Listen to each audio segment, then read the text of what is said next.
Un jour, il m'arriva de donner à la revue Le Compagnon du chasseur un poème intitulé « Le fusil de chasse ».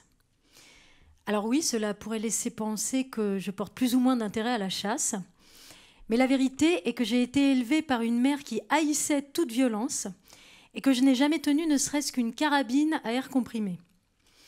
En fait, l'explication est simple. Le garçon qui dirige cette revue était mon camarade de classe en primaire. En d'autres circonstances, j'aurais refusé l'offre, mais je venais d'être inspirée par le rapprochement que j'avais fait entre un fusil de chasse et l'isolement d'un être humain. Ainsi, je résolus d'écrire un poème sur ce thème. Je vais vous le lire, puisqu'il a un rapport direct avec l'histoire que je vais vous raconter. Sa grosse pipe de marin à la bouche, un setter courant devant lui dans l'herbe, l'homme gravissait à grandes enjambées, en ce début d'hiver, le sentier du mont Amagui. Et la gelée blanche craquait sous ses semelles. Il avait 25 cartouches à la ceinture, un manteau de cuir marron foncé, une carabine Churchill à canon jumelé. Mais d'où venait son indifférence, malgré son arme de blanc et brillant métal, à ôter la vie à des créatures? Fasciné par le large dos du chasseur, je regardais. Depuis ce temps-là, dans les gares des grandes villes, ou bien la nuit, dans les quartiers où l'on s'amuse, parfois je rêve. Je voudrais vivre sa vie, paisible, sereine, indifférente. Par instant, change la scène de chasse. Ce n'est plus le froid début d'hiver sur le mont Amagui, mais un lit asséché de torrents blancs et blêmes. Et l'étincelant fusil de chasse, pesant de tout son poids sur le corps solitaire, sur l'âme solitaire d'un homme entre deux âges, irradie une étrange et sévère beauté qu'il ne montra jamais quand il était pointé contre une créature.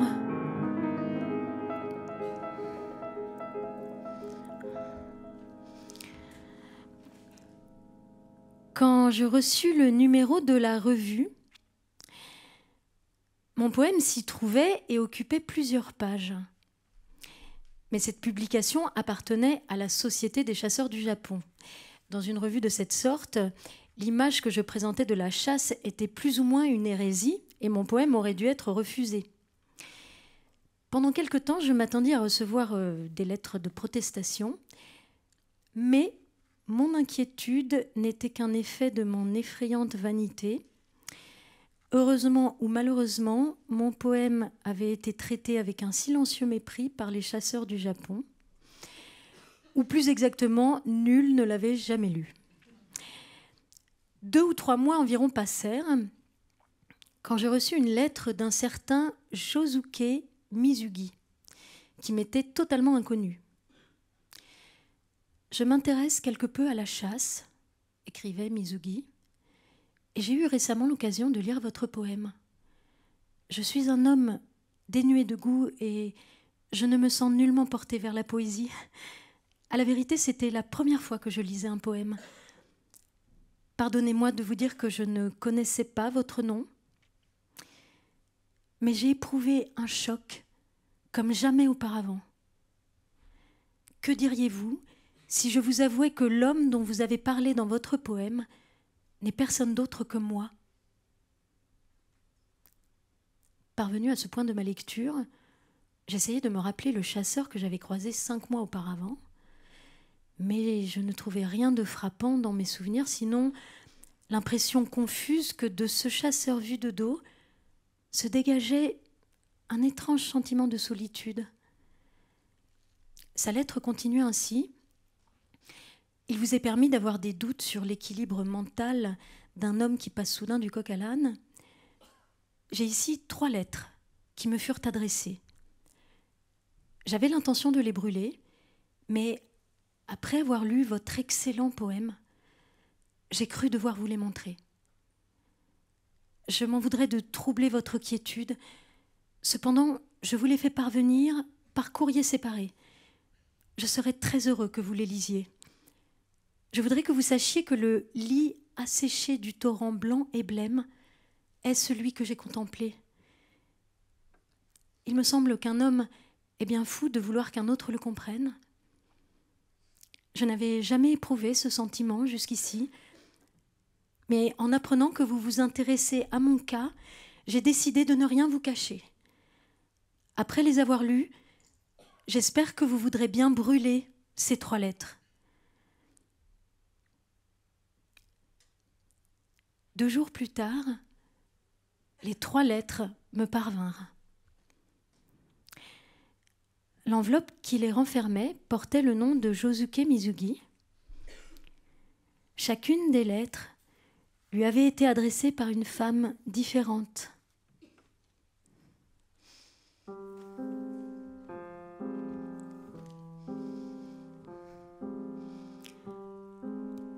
Lettre de Shoko.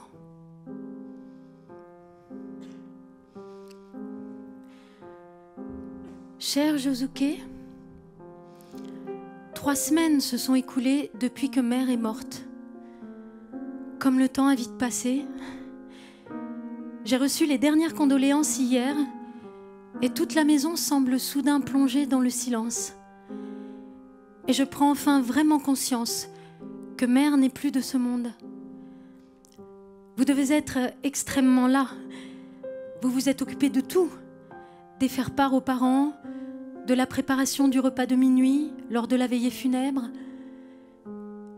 Il a aussi fallu que vous parliez aux policiers, puisque la mort de mère n'était pas naturelle. Et vous vous êtes acquitté de toutes ces tâches avec un soin scrupuleux. Je ne trouve pas les mots pour vous exprimer ma gratitude. Cher Josuke,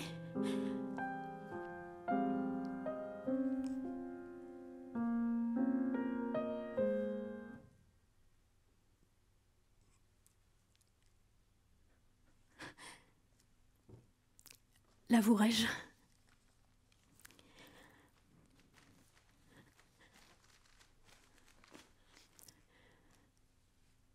je sais tout sur vous et mère. Je l'ai appris le jour même où mère est morte. En cachette, j'ai lu son journal. En ce moment, je suis capable de m'expliquer uniquement parce que je vous écris. Ma langue est paralysée par le chagrin, par un chagrin qui ne concerne pas seulement mère, ou vous, ou moi, mais un chagrin qui embrasse toute chose. Le ciel bleu au-dessus de moi, le soleil d'octobre, l'écorce sombre des myrtes, les tiges de bambou balancées par le vent, même l'eau, les pierres et la terre, tout ce qui dans la nature frappe mon regard se colore de tristesse quand j'essaie de parler. Vous seul et mère savez quel fut cet amour partagé, et personne d'autre. Votre femme, Midori, n'en sait rien. Jusqu'à présent, je croyais que l'amour était semblable au soleil, éclatant et victorieux, à jamais béni de Dieu et des hommes.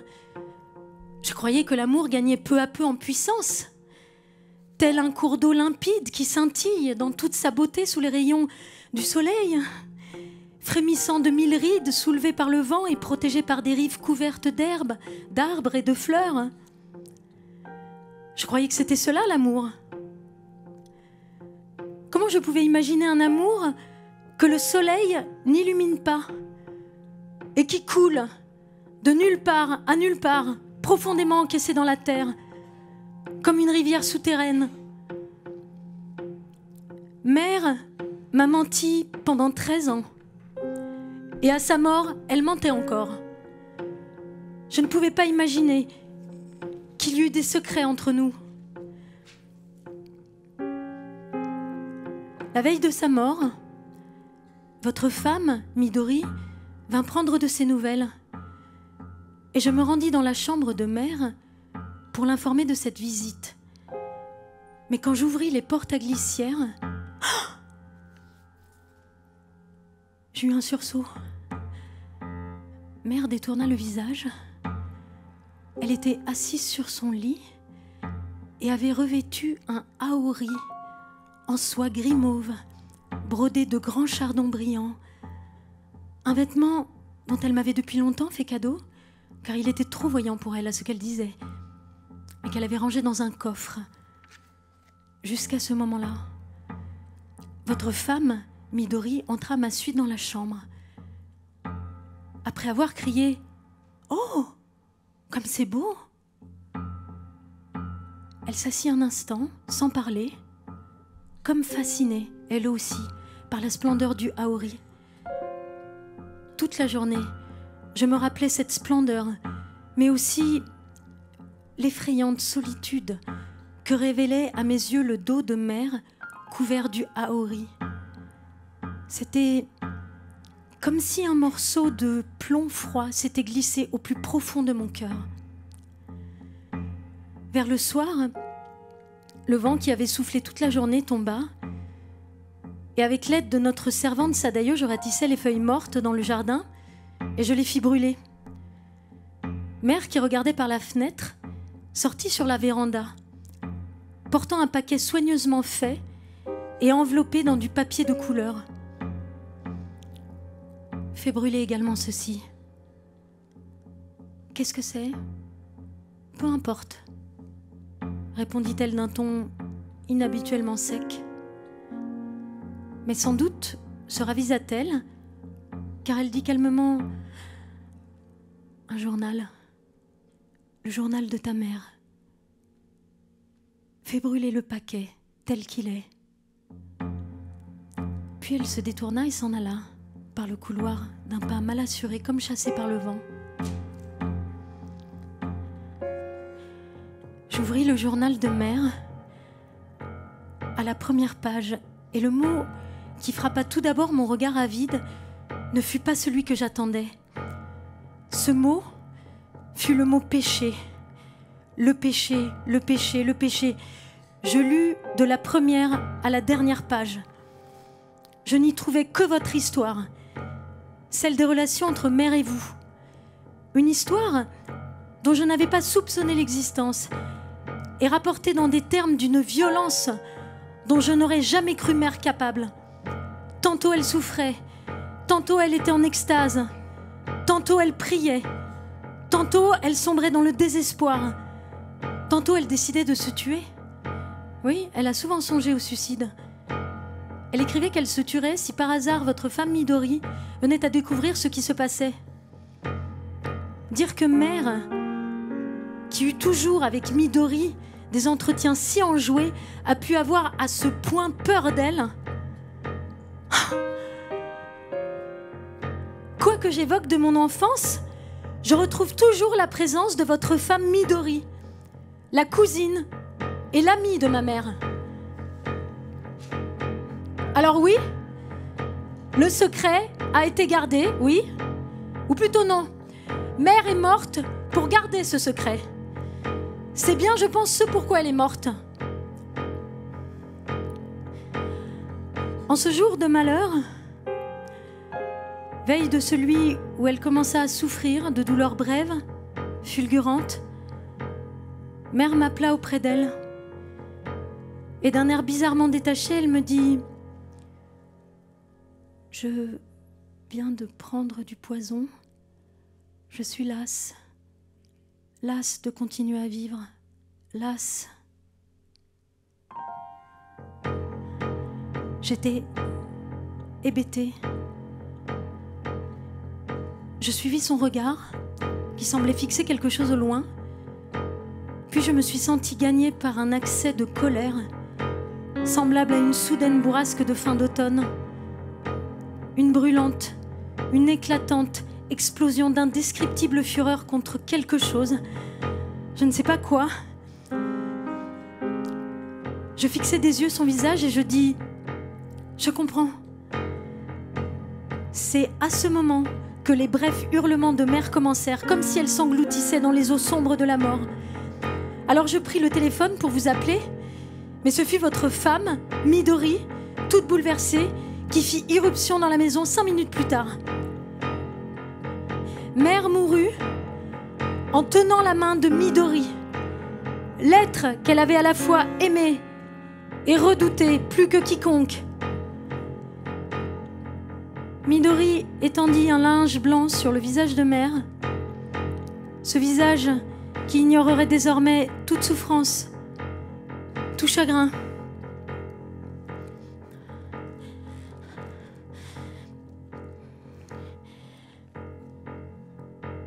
Je ne veux plus vous voir, ni vous, ni Midori. Aujourd'hui, j'ai brûlé le journal dans le jardin. Le grand cahier est devenu une poignée de cendres. Et tandis que j'allais chercher un peu d'eau pour noyer le feu, un léger tourbillon a tout dispersé, en même temps que les feuilles mortes.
De Midori.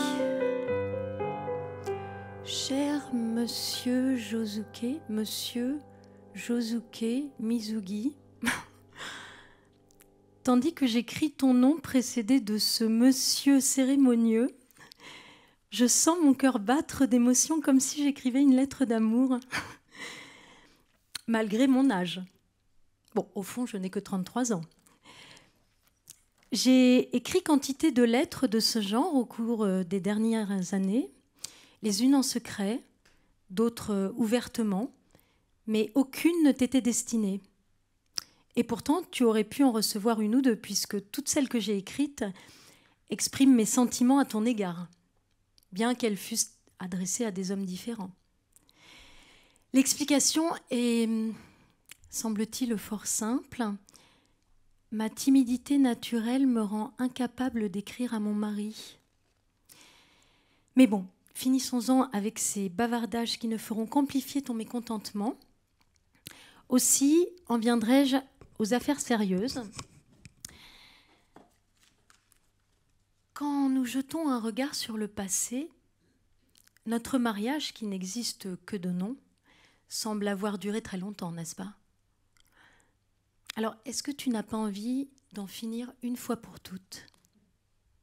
Alors, certes, il est assez triste d'en arriver là, mais si tu n'y vois pas d'objection, prenons tous deux des mesures propres à recouvrer notre liberté. Maintenant que tu vas cesser toute activité dans différents domaines, je m'étais attendue à l'inverse, mais j'ai lu ton nom parmi ceux des hommes d'affaires touchés par l'épuration. J'en suis désolée. Je crois que c'est pour toi une excellente occasion de mettre en même temps un terme à notre union. Donc, je t'exposerai ma requête en peu de mots. Alors voilà. Je me contenterai des villas de Yazé et de Takarazuka. Yazé et Takarazuka. Okay. Mais, si soudaine que soit ma proposition, ne va pas croire que je fréquente en ce moment un joli garçon qui pourrait être mon amant. Ah non, non, non, non, non. Une nuque charmeuse et soignée, un corps jeune et robuste comme celui d'une antilope. Oh là là, peu d'hommes satisfont à ces deux simples conditions. Oh ! À propos d'antilope, je me rappelle avoir lu dans des journaux que l'on avait découvert dans le désert de Syrie un garçon tout nu qui partageait la vie des antilopes. Mais quelle admirable photographie! Ah, la netteté de ses traits, sous les cheveux fous, oh, la beauté de ses jambes, capable, disait-on, de courir à 50 000 à l'heure. Même aujourd'hui, je me sens frémir au souvenir de ce garçon. L'intelligence. Oui, tel est bien le mot qui dépeint un tel visage. Et l'animalité, celui qui, je pense, définit semblable corps. En fait, depuis que j'ai contemplé la photographie de ce garçon, tous les autres hommes me paraissent banals. Si jamais un désir impur a embrasé le corps de ta femme et le cœur, cela s'est fait dans l'instant où je fus fascinée par le garçon antilope. Quand je me représente son corps tendu, tout moite de la rosée du désert, non mais vraiment, même aujourd'hui, je me sens pénétrée d'un sentiment étrange, comme sauvage. Comme il y a 2 ans, je devins pour un temps, mais folle, de Matsushiro, un peintre d'avant-garde. Et aussi, au début de l'été dernier, je me suis entichée de Tsumura, le jockey de Blue Honor, qui remporta le prix du ministère de l'Agriculture. Alors, ce garçon de 22 ans s'efforça à 2 reprises d'améliorer son record simplement parce que je le regardais faire. C'était la première fois que j'observais semblable manifestation de l'amour. Sans aucun doute, je connus dans ces moments l'une des plus grandes joies de ma vie, avoir mon amour. Oui, il s'agissait bien d'un amour, une sorte d'amour, courir tout au long d'une ellipse de 2270 mètres sous l'effet d'une passion limpide comme l'eau de roche. Bon, bref. Je me suis égarée dans mes bavardages, je me suis éloignée de mon sujet. Quand je remonte le cours du temps, 1000 détails accumulés font que je me pose cette question. Comment, pendant plus de 10 ans, ai-je pu mener semblable existence avec toi ? Dans une certaine mesure, on m'a étiquetée comme une femme trop libre, et les gens ont dû nous prendre tous deux pour des excentriques. Mais nous en sommes venus là sans grand dommage sur le plan social. Sur ce point-là, tu peux me féliciter, je pense. Alors, c'est vrai qu'il est pénible d'écrire une lettre d'adieu. Je ne pleurniche pas volontiers, mais je n'aime pas non plus me montrer trop brutale. Je voudrais présenter ma demande de divorce avec élégance, en évitant de nous blesser l'un et l'autre. Après tout, une lettre de divorce ne peut être une lettre agréable, quelle que soit la personne qui l'écrit. Donc je voudrais m'exprimer en termes directs. J'écrirai donc une lettre franchement désagréable et qui augmentera ta froideur à mon égard.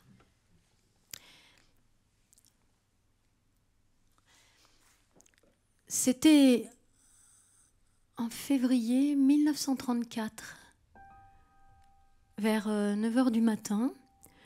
Je me trouvais dans une chambre de l'hôtel Atami et je me rappelle t'avoir aperçu dans ton costume gris, sur une falaise, en contrebas dans ma chambre.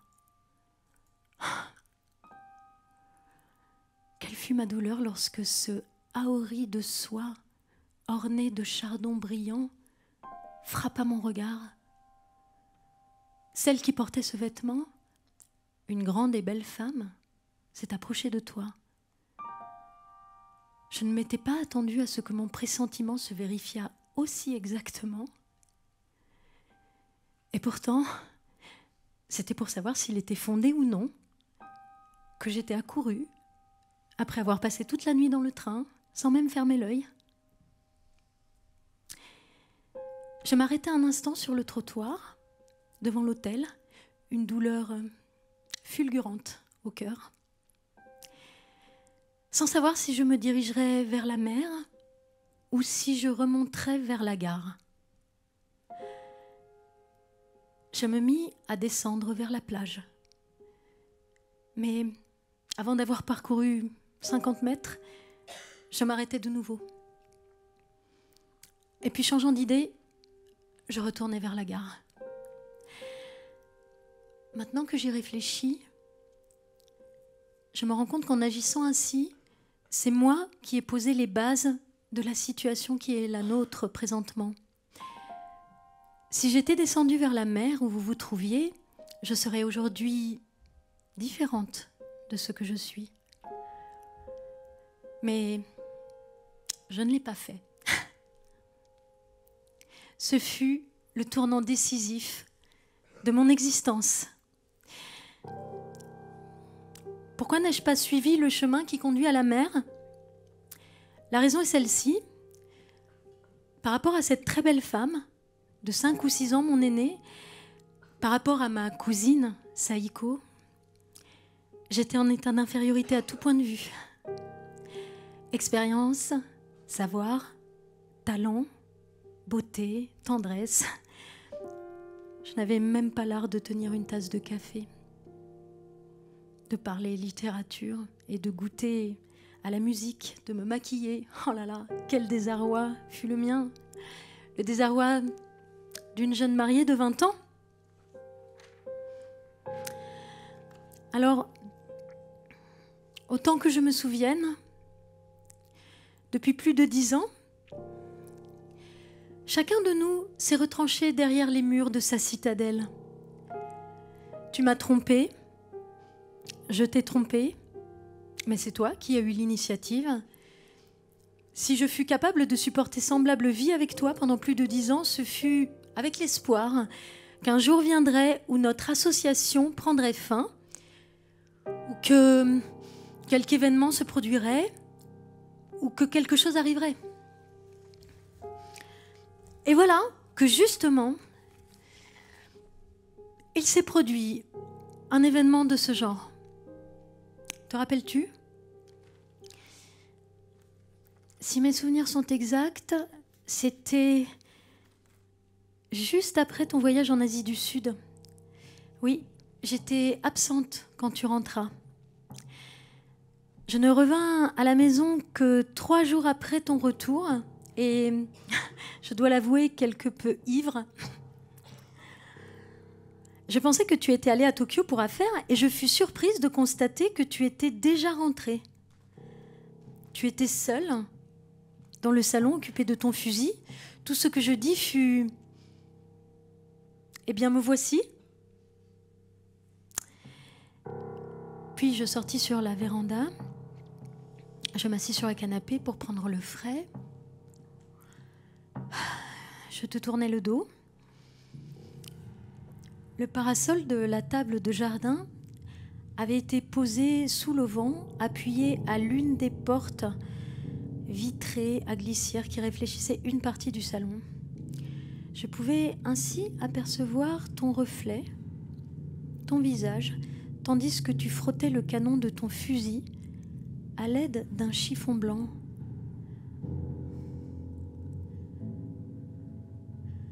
J'étais tombée dans cet état de langueur que l'on éprouve quand on est saturé de plaisir.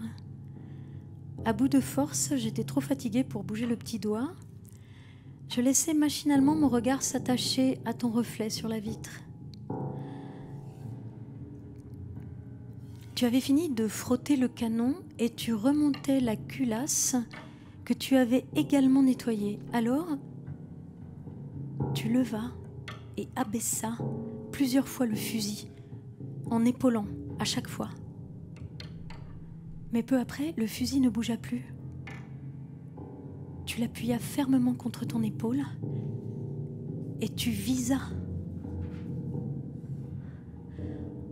en fermant un œil.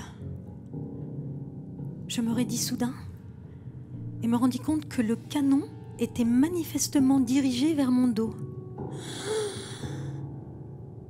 Il va me tirer dessus. Bien sûr, le fusil n'était pas chargé, mais il m'intéressait de voir si tu voulais me tuer. Je pris un air indifférent et fermai les yeux. Vise-t-il ma nuque, mes épaules ou ma tête ? J'attendis impatiemment qu'il tire, mais le claquement sec de la gâchette ne retentit jamais. À la longue, la patience m'abandonna. J'ouvris les yeux afin de te regarder en train de me viser. Tu détournas vivement de moi le canon du fusil et tu te mis à viser les roses alpestres que tu avais rapportées du mont Amaghi et qui avaient fleuri cette année pour la première fois. Et enfin, tu pressas la détente. Pourquoi ne pas avoir tué ta volage épouse ? Je méritais assez, je pense, à cette époque d'être abattue. Tu avais clairement l'intention de m'assassiner et pourtant, tu n'as pas pressé la détente. Si tu n'avais pas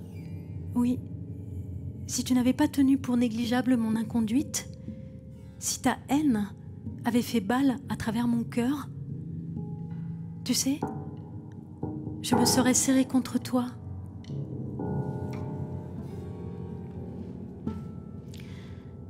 Par la suite, des années passèrent encore et je pensais, un événement imprévu va se produire. C'était un obscur pressentiment, mais c'était comme si j'attendais cet événement inconnu. La veille de la mort de Saïko, je vins pour la dernière fois m'informer de sa santé. Ce jour-là, après plus de 10 années, je tressaillis en revoyant le même Aori, dont l'image, comme un cauchemar, s'était imprimée sur ma rétine. Il y avait si longtemps, en cet éblouissant matin ensoleillé à l'hôtel Atami. Ce même Aori, avec ses chardons mauves, énormes, bien apparents, pesait lourdement sur les frêles épaules de ta chérie, rongée par son mal. Quand j'entrais dans sa chambre, je m'écriais « Oh, magnifique !»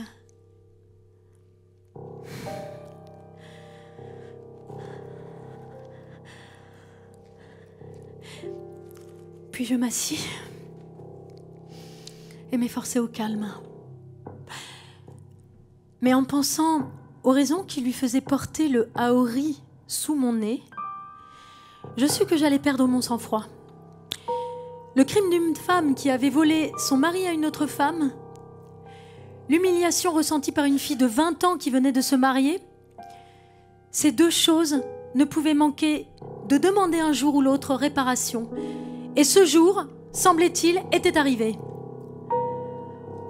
Je dévoilais mon secret, auquel je n'avais jamais fait la moindre allusion depuis plus de 10 ans, et je l'étalais devant le Aori orné de chardons. Votre Aori vous rappelle des souvenirs, n'est-ce pas ?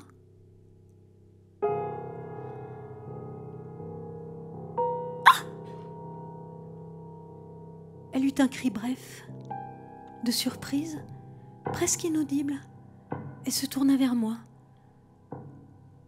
Je la regardai fixement des yeux, car c'était à elle de baisser le regard. Vous le portiez, le jour où vous vous trouviez avec mon mari, à Atami, n'est-ce pas? Veuillez m'excuser, mais j'étais là, et j'ai tout vu.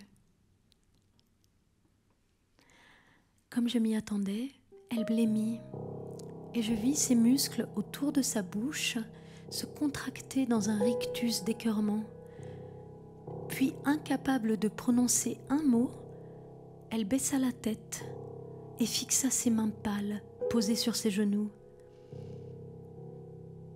Après un temps, elle fut tant bien que mal capable de se relever, son visage blême. Elle me regarda intensément et je sentis qu'elle allait mourir. Sans doute, est-ce à cette seconde que la mort s'est insinuée en elle. Bah, ça fait rien. Maintenant, je vous le donne, ce Haori, sans autre formalité. Ne vous tourmentez pas. Nous sommes à égalité, puisque je vous ai menti, moi aussi, depuis plus de 10 ans. Je ne sais pas pourquoi je me suis mis à rire. Son silence était extraordinaire. Pendant toute cette scène, elle était restée sans prononcer un mot, sans faire un mouvement, comme si elle avait retenu son souffle. L'affaire était jugée. Maintenant, elle était libre d'agir à sa guise. Alors, avec une grâce parfaite dont j'eus conscience, je quittai rapidement sa chambre. « Midori !»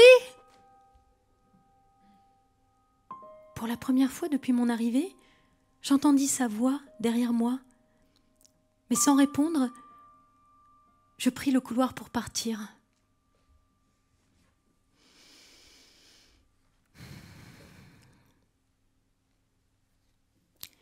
Voilà, j'espère que maintenant tu comprends parfaitement pourquoi je demande le divorce.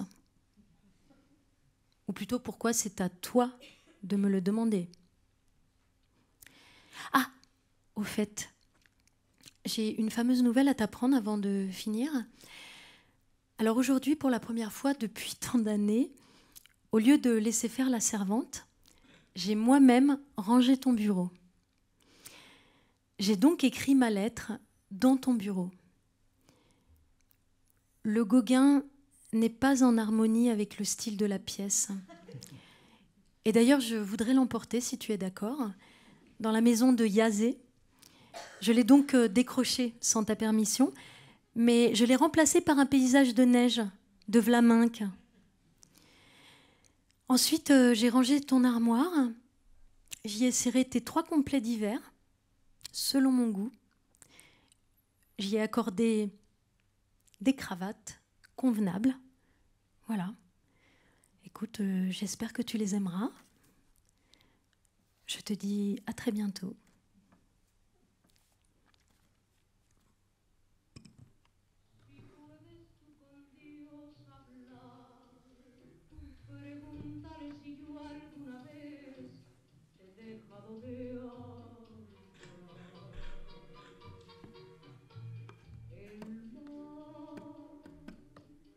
Espejo de mi corazón, las veces que me ha visto llorar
Quand tu liras ces mots,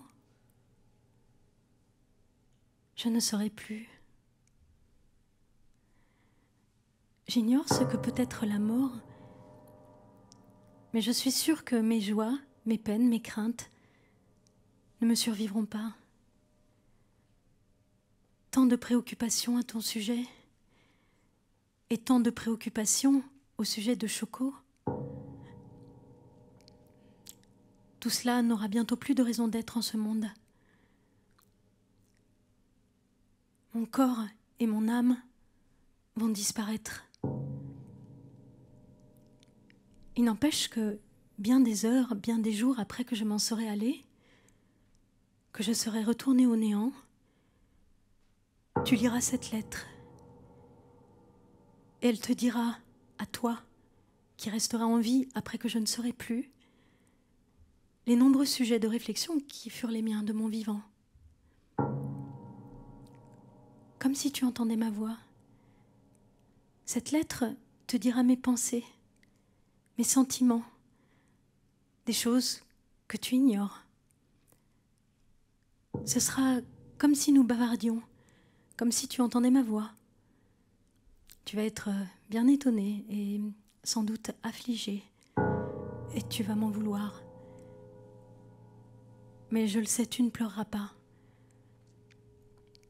Tu auras seulement ce regard triste, ce regard que nul autre que moi ne t'a jamais vu.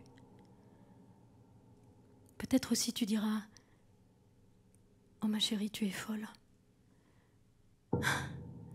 Je vois d'ici ton expression et j'entends ta voix. C'est pourquoi, au-delà de la mort, ma vie demeurera présente dans cette lettre jusqu'à ce que tu en aies achevé la lecture. Dès l'instant que tu l'auras ouverte, que tu auras commencé à la lire, tu y retrouveras la chaleur de ma vie. Et pendant 15 ou 20 minutes, jusqu'à ce que tu en aies lu le mot final, cette chaleur se répandra dans ton corps tout entier. Elle emplira ton esprit de toutes sortes de pensées, comme elle le fit du temps où je respirais encore.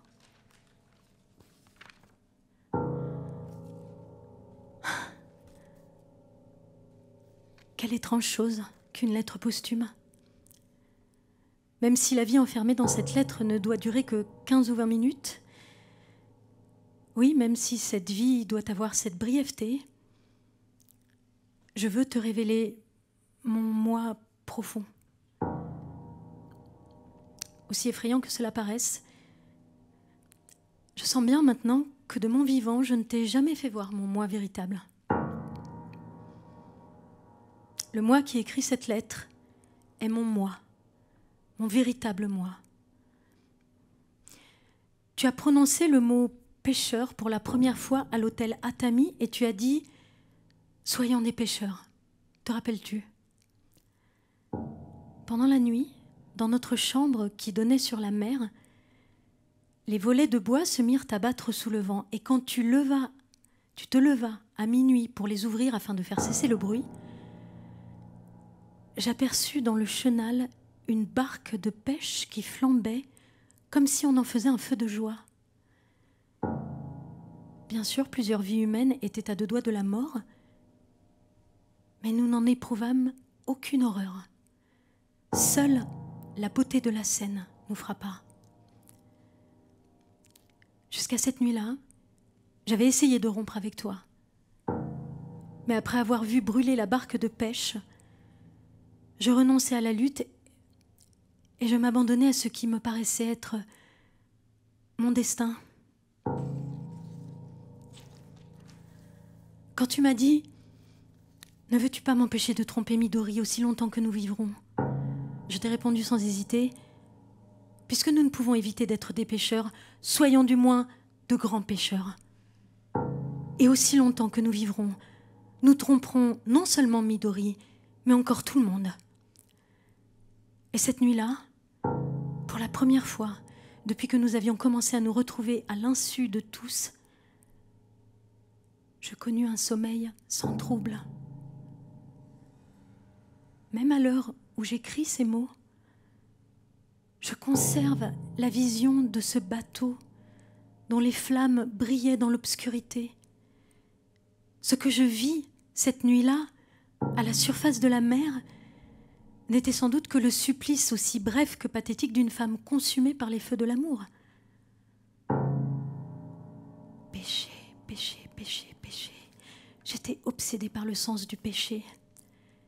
Et à chaque instant, l'image de la mort venait frapper mon regard. Je pensais que si Midori venait apprendre notre amour, je devrais payer mon péché de ma mort. Et cependant, mon bonheur y gagnait encore en profondeur.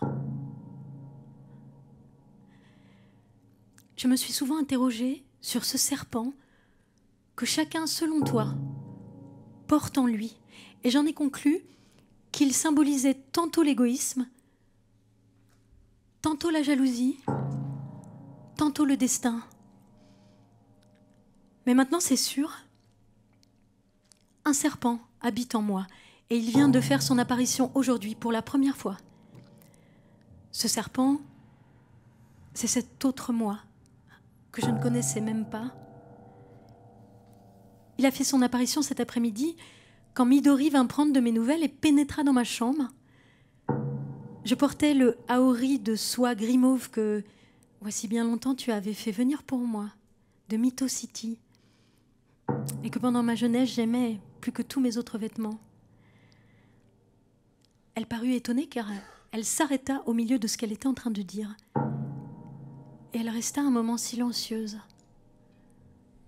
Je me dis qu'elle avait dû être surprise par l'excentricité de ce vêtement de jeune fille et, avec une pointe de malice, je demeurai sans rien dire, moi aussi.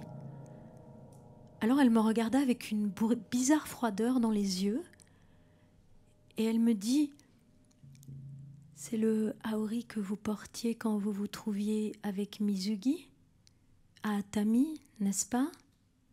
Je vous ai vus tous les deux ce jour-là. »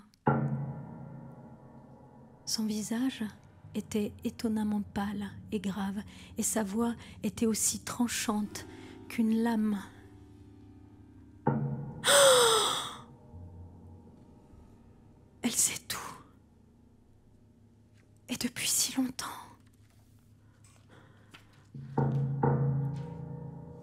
La catastrophe que j'avais tant redoutée était arrivée.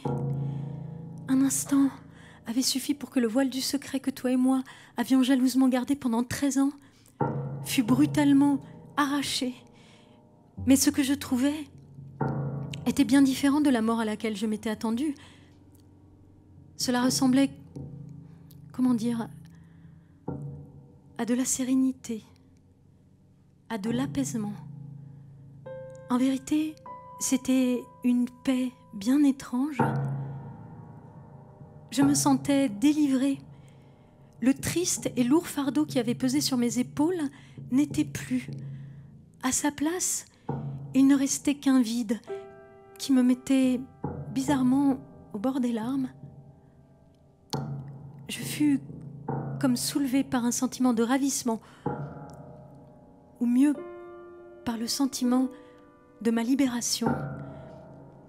Je m'endormis profondément et quand Shoko me secoua pour me réveiller, j'éprouvais dans tous les membres une douleur si atroce qu'il me fut impossible de me lever. C'était comme si la fatigue de ces 13 dernières années était soudain devenue sensible.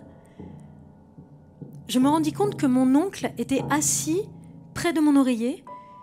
Il bavarda à bâton rompu pendant un moment et bientôt il dut s'en aller. À la porte, il me dit, tout en nouant ses lacets de souliers, « Ah, au fait, Kadota s'est mariée voici quelque temps. » Oh, Kadota. Kadota. Depuis combien d'années je n'avais pas entendu prononcer ce nom? Bien sûr, mon oncle voulait parler de mon ancien mari. Il avait cité son nom par hasard, mais alors là, ça m'avait atteinte au cœur. J'ai eu l'impression que le monde entier s'effondrait. À présent, je me rends compte que le fait qu'il ne s'était pas remarié constituait un puissant soutien moral pour moi. Pourtant, je te prie de croire que je ne l'ai jamais revu, que je n'ai jamais désiré le revoir depuis notre divorce. Il faisait nuit. J'ai pris un album sur l'étagère. Quelques 20 photographies de Cadota et de moi y étaient collées. Et plusieurs années auparavant, Choco m'avait dit « Oh, ta photographie et celle de papa sont collées de telle manière qu'elles se font face. » J'avais tressailli. Comme pendant cette nuit où le vent souffla si fort à Atami, cette nuit-là, après que nous eûmes fait serment de rester fidèles à notre amour audacieux, nous n'avons plus rien trouvé à nous dire. J'étais étendue sur le drap et je contemplais en silence l'obscurité au-dessus de ma tête. J'avais même oublié ta présence à mon côté. J'étreignais mon âme solitaire. Alors pourquoi cet accès de tristesse désespérée ? Tu avais cette nuit-là pris la précaution de tromper tout le monde. Mais moi, à cet instant-là, je ne faisais aucune exception, même pour toi. Aussi longtemps que je vivrai, je tromperai tout le monde, non seulement Midori et tous les autres, mais toi aussi, et même moi. Telle est ma destinée. Cette pensée-là a brûlé paisiblement, comme la flamme d'un feu follet, au fond de mon cœur solitaire. Aimer, être aimé. Nos actes sont pathétiques. À l'époque où j'étais en seconde ou troisième année, je ne sais plus, à l'école des filles, dans une composition de grammaire anglaise, nous fûmes questionnés sur l'actif et le passif des verbes. Frapper, être frappé, voir, être vu. Parmi bien des exemples, brillait ce couple de mots. Aimer, être aimé. Comme chaque élève examinait le questionnaire avec attention et réflexion et suçait la mine de son crayon, l'une d'elles mit en circulation un petit bout de papier et la fille qui se trouvait derrière moi me le fit passer. Quand je l'eus sous les yeux, j'y trouvais la double question suivante. Désires-tu aimer ? Désires-tu être aimé ? Sous les mots « désires-tu être aimé ?» de nombreux cercles avaient été tracés à l'encre bleue ou rouge. Et au contraire, sous les mots « désires-tu aimer ?» ne figurait aucun signe. Je ne fis pas exception et j'ajoutai un cercle de plus à « désires-tu être aimé ?» Mais l'élève assise à côté de moi prit le bout de papier, y jeta un coup d'œil et sans hésiter, elle traça un grand cercle d'un coup de crayon appuyé à l'endroit où ne figurait aucun signe. Elle désirait aimer. Même aujourd'hui, je me rappelle très bien qu'à ce moment-là, je me suis sentie déconcertée, comme trahie. Et en même temps, j'éprouvais un léger sentiment de révolte à cause de l'attitude intransigeante de ma voisine de classe. C'était une des élèves les plus ternes. Une fille effacée, plutôt renfermée. Je ne sais pas quel avenir a été le sien avec ses cheveux tirant sur le châtain et qui restait toujours seule, mais aujourd'hui, tandis que j'écris cette lettre, après plus de 20 ans déjà, le visage de cette fille solitaire s'impose à moi comme s'il ne s'était écoulé qu'un temps très bref. Quand leur vie prend fin, quand elle repose en paix, le visage tourné vers le mur de la mort, la femme qui peut prétendre avoir pleinement goûté le bonheur d'être aimée et la femme qui peut affirmer avoir aimé, si malheureuse qu'elle ait vécu, à laquelle Dieu accorde-t-il le repos véritable, la paix éternelle? Mais en est-il une sur cette terre qui puisse prétendre devant Dieu qu'elle a aimé? Oui, il doit y en avoir. Cette fille, à la chevelure clairsemée, était sans doute destinée à être l'une de ces rares élus. malgré ses cheveux arrangés sans goût et ses vêtements peu soignés, malgré son corps sans grâce, elle peut s'enorgueillir d'avoir aimé comme je la hais, comme je voudrais oublier son image. Mais je ne puis me défaire du souvenir de son visage qui ne cesse de me hanter, quelque effort que je fasse pour m'en débarrasser. Pourquoi faut-il que m'accable cette insupportable angoisse à l'heure où j'affronte la mort, une mort qui sera là dans quelques heures? Je reçois le châtiment mérité par une femme qui, incapable de se contenter d'aimer, a cherché à dérober le bonheur d'être aimée. Après avoir connu 13 années de bonheur parce que tu m'as aimé, comme il m'est pénible d'être forcée d'écrire ce genre de lettres. Le moment dont j'avais pensé qu'il arriverait fatalement, le moment où le bateau de pêche en feu à la surface de la mer doit s'engloutir dans les flammes, ce moment suprême est enfin arrivé. Je n'ai plus assez de force pour continuer à vivre. Maintenant, je t'ai montré mon véritable moi, bien que la vie enfermée dans cette lettre ne soit qu'une vie extrêmement courte, à peine 15 ou 20 minutes. C'est bien ma vie réelle, la vraie vie de Saïko.